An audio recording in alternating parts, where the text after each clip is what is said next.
This is KUGAN CASSIUS for IFL TV in association with MTK Global at the offices of Frank Warren here. Hi Frank. I'm fine, yourself? All good. It's been a while. It has, it has. Well, you been on holiday? You missed me? You been on holiday? Holiday? I'd be so lucky on holiday. You're always on holiday, aren't you? Yeah, every day. This is your holiday, yeah. Every day's a holiday. Every day's a Boxing Day. Yeah, Copper Box show this week. Yeah. Obviously, we know Billy Joe was meant to headline on the show this week. Old news now. Beyond our control. Yeah, absolutely. Yeah. But the card now is obviously there's a lot of fights on the card this week, and a lot of your up and coming young talents and people kind of on the verge of possibly fighting for various titles. So should be a good show. It's a cracking show. We got Bradley Skeet's fighting Dale Evans. If he wins that, he gets his Lonsdale belt outright. Then after that, he's got to look at fighting the likes of Jeff Hong. He's ranked, I think, about number 3 or 4 in the BO. So when they get, I think they're probably going to do a rematch with Pacquiao and Hong. But he's there to get a shot at the title, or we get an eliminator. But that's the next move for him, providing he comes through on Saturday.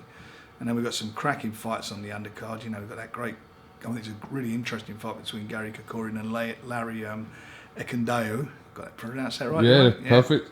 And that's quite I think a decent fight. Gary's for me he's obviously coming down in weight, but for me he's a real competitor. He never turns down a fight. He's always ready to fight. Doesn't matter who you say you want to fight, he takes the job. And Larry's undefeated, so it's going to be quite an interesting fight. That, and I'm looking forward to that one. Sort of lower down on the card, we've got Sam McNess fighting for the Southern Area title, so that's his first fight. He's got a tremendous fan base of West Ham guys, basically West Ham supporters. So I'm looking forward to that. His fight with Byfield, that's going to be I think a cracker in itself. Anthony Yarde fighting for the WBO light heavyweight title against an 18-1 fighter. So it's a bit of a step up for him, but we believe in him. Tunde's done a fantastic job with him, and I think he's done everything that's been asked of him, considering the amount of limited experience he's had as an amateur and a pro. And he's going for a fight that if he wins will get him a top 10 ranking. So you've got to look at him and think, here's a guy who's only had 10 or 12 fights as a pro, same as amateur, and he's willing to step up to the plate and do that. So I'm looking forward to that one. And obviously we've got the big man on there, our teenage heavyweight sensation. He's on there and in a title fight, so it's a bit of a step up for him. But I've every confidence in him. It's a cracking show. And then you've got the rematch between Darryl Williams and Jermaine Smile. That was a candidate for domestic fight of the year, their first fight. That's the rematch. So it should be a good night on there. Good fight card. Tickets have gone extremely well. People have stayed with the show, which is excellent. And as I say, I think it's going to be a fantastic night. Just going back to Bradley Skeet, obviously before this fight, Bradley had made some comments about if he could fight one of the champions at welterweight, he would fight Manny Pacquiao, and he got a lot of stick for it. People saying, Skeet Pacquiao, but then when you kind of look at what happened the other day, and especially now with Jeff Horn beating him, that whole mix is... Look, Manny Pacquiao, it happens to fighters, no doubt about it. You suddenly become old.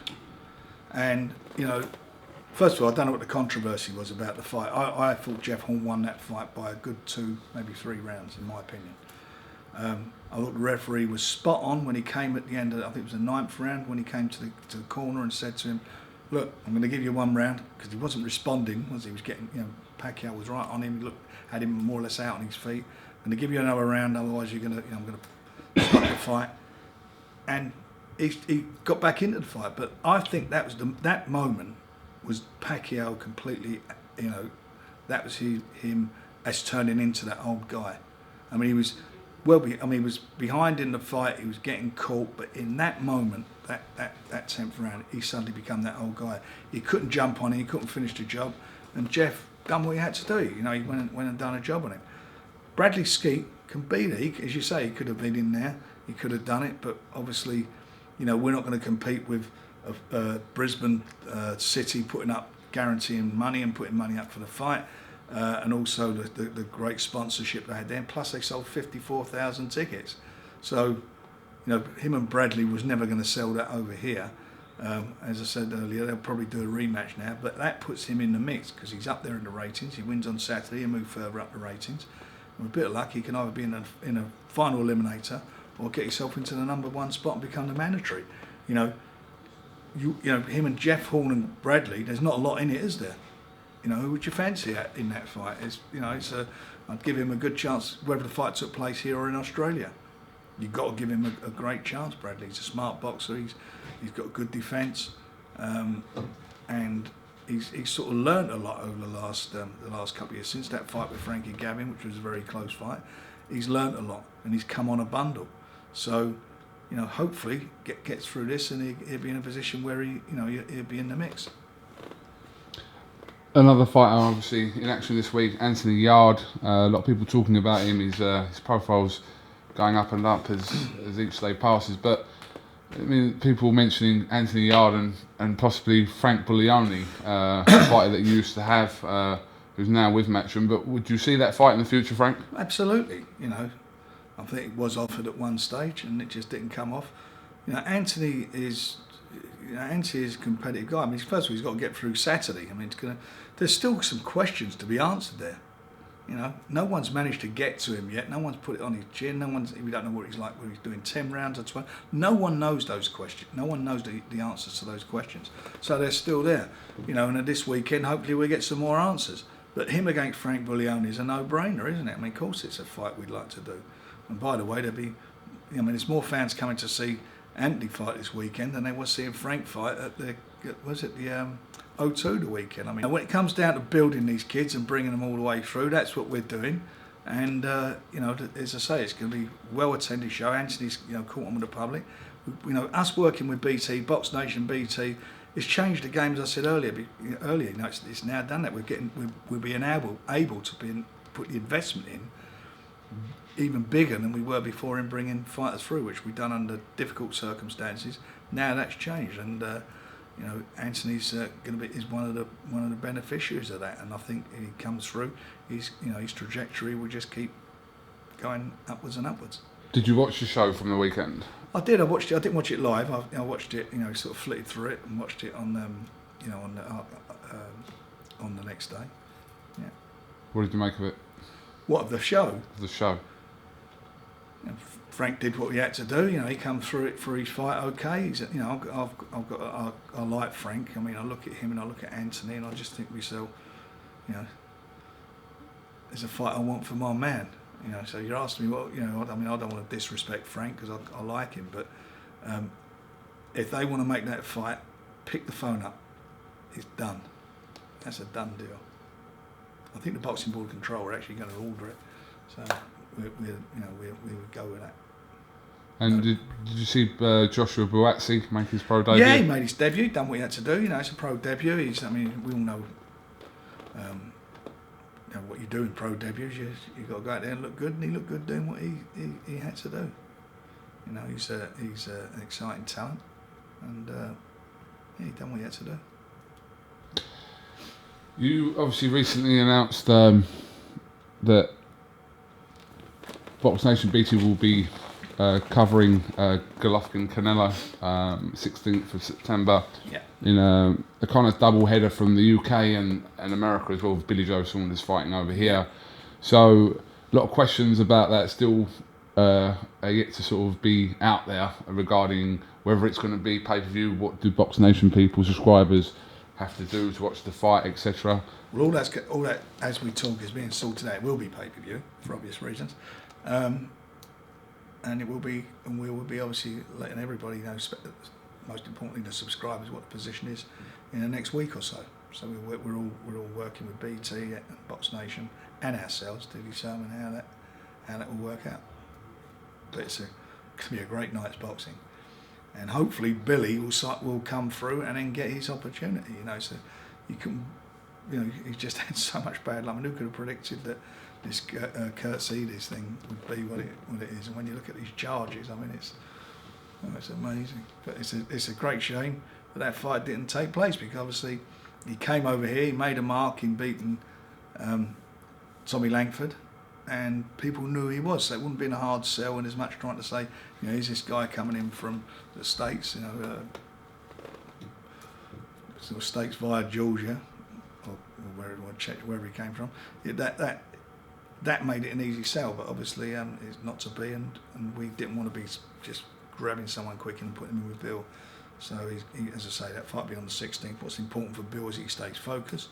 He's training now, he's got a new trainer. Dominic Ingall's looking after him up in Sheffield, so he's enjoying himself up there. Dominic's a very good trainer, don't stand no nonsense, so, you know, I think Bill's in the right place, and hopefully he gets the right frame of mind, and we can move forward and see him in action on the 16th and set up a big fight with a winner of that mega fight from the States.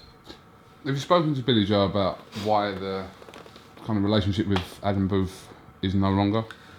I just think that he wanted it, you know, I think for Bill, he needs to be away from his environment when he trains. He needs to be away, and he's going to be training up. He's doing a bit up in Sheffield, then he'll go to Spain. So he needs to be away from any temptation, so that he can focus on doing what he should be doing, which is training very hard for his fights. Do you know when you'll be in a position to obviously formally announce Billy Joe's opponent for the 16th? We'll be doing a press conference next Monday, yeah. and he'll be at the show on Saturday at the Copper Box, and we'll probably announce it there, and then have the press conference on Monday. Okay. I mean, there's a few whispers online about who people potentially think it is. About? Well, I don't want to put it out there. I know it is, but right. I don't want to put it out there. Don't whisper. Some people know. And also Terry Flanagan will be on the bill. Terry Flanagan fight on the card. He was supposed to fight Vajayo, who was his mandatory. Vajayo now is not on. Got a message from Bob Aram's office yesterday saying, you know, he don't fancy it. What was the reason you got back from that? He wanted more money. We'd agreed terms, and now he wants more money. You know, there's two ways to not fight: to say no, I don't want the fight, or give me ridiculous money so it can never be financially viable and not happening. He don't fancy it. It's not the first time he's pulled out. He pulled out last time. He don't fancy the fight. No doubt about that in my mind. So, are you currently working on that opponent? We're working on the opponent, and as I say, that'll all be announced on Monday. Let's talk pay-per-view, Frank. How many buys do you think Canelo-Golovkin does for you? I don't know really. I think it'll do well. It's the biggest fight out there. I mean, look, there's a fight and there's an event. I think we had this conversation a couple of weeks ago. You know, the Mayweather McGregor fight. Yeah. That's an event. And as I said, you know, I don't know whether McGregor can box or not. I've got no idea. He may turn out he can box a bit. Who knows? We know he can punch a bit, but it's a totally different sport that he's in boxing, and he's fighting one of the best, or the best guy of his generation, who keeps himself really well. I mean, he always looks like he can fight the next day, Floyd. So it's going to be an event. People are going to tune into it. It's going to get massive viewing figures, I would think, in Ireland. It ticks all those boxes. Whether it's going to be a great fight to watch, who knows? I've got my views on it. I just don't see what Conor's going to bring to what he's got to beat Floyd with, unless he knocks him out. And he's been in with big punches, Floyd, and completely negated them and dealt with them. So I don't know, you know, what he brings to what he actually going to bring to the table. Our fight is not an event. It is the fight. It's the standout fight of the year. It's probably going to be. I think it's got all the hallmarks of being a classic. And you know, I want to see that myself as a boxing fan. I want to see it, and I think it'll do extremely well on pay-per-view. I'll be very surprised if we're not hitting, you know, seriously good numbers. You know, but bearing in mind, the fight takes place at 4 or 5 o'clock in the morning. And just keeping with the pay-per-view theme, obviously next week, Chris Eubank Jr. and Arthur Abraham is on ITV box office. Their second one of this year, their second one in all. I don't see that as pay-per-view fight. I mean, you know, no disrespect to ITV, but I think they just seem to be going through the motions, ITV, of what they're doing with this, and maybe they just feel that this is a way of testing the water and testing how it works out for them. Who knows? But you can't call Chris Eubanks Jr. and Abraham's a pay-per-view fight for the IBO title. You know, what's Abraham's name? He's got to be like 30, Yeah. 38, 39. Late 30s. So he's an old guy, you know, who's seen better days against, you know, Eubanks, who's not even the best. Well, he's super middleweight now, isn't he? But he weren't even the best middleweight in the UK, and I doubt if he's the best super middleweight in the UK. So that's what it is. But you know, that's their business. They'll get on with it. You know, there's a lot of pay-per-view going on at the moment. You know, that's happened for years. I mean, when I've done the very first pay-per-view show on Sky in when was that? 90s? When was it? Bruno versus Tyson. I think in those days, Sky only had 4 million subscribers going back then. You think about that, 3.5, 4 million subscribers.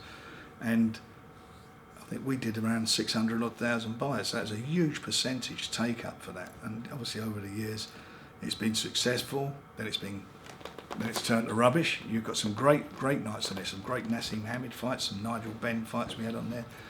Steve Collins, lots of good fights on there pay-per-view. Then you get. Then you got the couple of fights that killed it, which was the Aldi Harrison David Haye fight, which was being marketed to be the next big thing, which was what it was, and obviously David's fight the old Toegate fight when he fought Klitschko. So that killed the pay-per-view. That killed it, and now it's come back again. And you've got a couple of guys out there who are serious, serious attractions in Anthony Joshua, and. He's there, but you know, pay-per-view is nothing new. I mean, it's not, you know, contrary to what people think, it wasn't invented by Matchroom. It's been going for a long, long time. But I mean, we're in a position by the end of the year where between yourselves, Sky, ITV, we could have, I mean, 8, 9 pay-per-views by the end of the year. Do you know what? For the whole year. You can have 100 in a year. Fans are not stupid. They'll pay for what they feel. Let me tell you, pay-per-view television is the most honest form of television because it tells you what the fighter's true worth is. You know, how many times I'm dealing with fighters, I want, 7 figures to fight someone, this is what it's worth. Well, the way you find out is obviously people buy tickets and the most important way is on pay-per-view. And pay-per-view is the most honest form of delivering what a fighter's true worth is. So, are the public going to pay fortunes for, fights that don't deserve to be on pay-per-view? Of course they're not. Would you buy some of these fights that are on pay-per-view? I mean, am I going to buy Chris Eubanks against Abraham's on pay-per-view? Of course I'm not going to buy it. It's just, in the business, I need to see fights and see what's happening and what they look like, but I wouldn't pay for that. It's not a pay-per-view fight. So is it safe to say there's an argument that there's too much pay-per-view in this country at the moment? It happened in the States, and what normally happens in the States follows on here. You get lots of pay-per-view. There are lots of pay-per-view shows, but at the end of the day, like I keep saying, the true value of fighter is determined by how many people watch it. I mean, some of these shows in the States have had pay-per-view. They've been 100. If you think of the size of their population and their market, you had 100,000 people watching them. So that's not a success, is it? That's not delivering a huge success. Excuse me. It also helps the channels. Sky putting a fight on pay-per-view means they're not having to find any money from their sports budget. They prefer all the fights to be on pay-per-view because they haven't got paid for them by doing that. That's common sense. But you've got to deliver to your subscribers. You can't make everything pay-per-view. You have to be fair to them and ensure they get some value for money. And even if you're doing pay-per-view, you've got to look after those existing subscribers. So Frank, I mean, there's arguments over what pay-per-view is, whether it's about the pay-per-view card, as in lots of these fights put together to say, oh, that's a pay-per-view card, or is it just about the sole fight, the main event? Right, it depends what the main event is and how strong it is. Or you put together a card. I mean, I did it's nothing's new in this, it's something that's been going on for years. I did that, was it Magnificent 7, was it about 7-8 years ago up in Liverpool? We did a small pay-per-view show on Sky with all the guys on. Full Monty with Naz. I mean, we had 7 world title fights on there. No, actually, we had 10 title fights on the show in one night. So that's not new. It's just it's just something that's come round again. And of course, if you're putting an event on, you want to give the fans value for money. It's very difficult for fans who, they're hard-earned cash to decide where they're going to spend it. So you've got to give them value for money. You know, that's why I'm against all this StubHub bullshit, because the fans deserve to be treated with respect. You know, if the ticket costs 100 quid, that's what it should be, 100 quid. If it's 50 quid, 50 quid. Not paying 300 quid on the black market. And it's the same for pay-per-view. Give them their value for money. Value for money. The fans are what make, you know, the fighters, the promoters, the fans make us. They're the people who put their hard-earned cash on the line to watch the sport. So show them some respect and deliver them some value for money. Look, occasionally you're going to get a crap show. You know, it's happened to me. I've had some dodgy shows over the years, and I hold my hands up to them. But you know, if you buy into watching the Premier League, you might see your team play a fantastic amount of games over the season, look really great in the games. But you're going to get a couple of bum games because that's how life is. But you have to give them, you know, you're saying to them, besides subscribing to watch the boxing, we want you to put your hand in your pocket and pay extra money. So you've got to give them something of value, and you've got to treat them with respect. No one has the divine right to think I'm a pay-per-view fighter, or promoter say this is a pay-per-view, and so that's what we're doing just to make our books balance, or try to make your books balance. They are what, you know, fights are what they are, and you know, and the public at the end of the day are not stupid. You know, Klitschko Joshua was an event, on paper was a good fight, and it turned out to be a good fight to watch. So they, you know, the fans got their value for money out of that. Who, in your opinion, in this country is a pay-per-view fighter? Well, Joshua, obviously. Yeah. And depending on the fights, I mean, I think, for example, if Eubank and Billy Joe and Eubank got together, that had been a pay-per-view fight. You know, Golovkin against Billy Joe or Alvarez against Billy Joe, they're pay-per-view fights. The reason they're pay-per-view fights because you never be able to make them otherwise, because of the amounts of monies that the boxers want. So they're pay-per-view. And there's a few guys out there, and there's a few guys coming through who are going to wind up being pay-per-view fighters.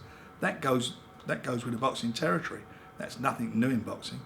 You know, we talked about years ago, again, I'll go back to some of the fights we used to do and bring in from the States. We used to put them in at the cinemas, do the closed circuit TV in the cinemas. People would stay up all night, go to a cinema in the West End, 4 o'clock in the morning, pay 25 quid in those days to watch a fight. 25 quid back then. You're talking 30, 40 years ago. That was a hell of a amount of money for people to watch, go to the cinema. So, you know, things have changed.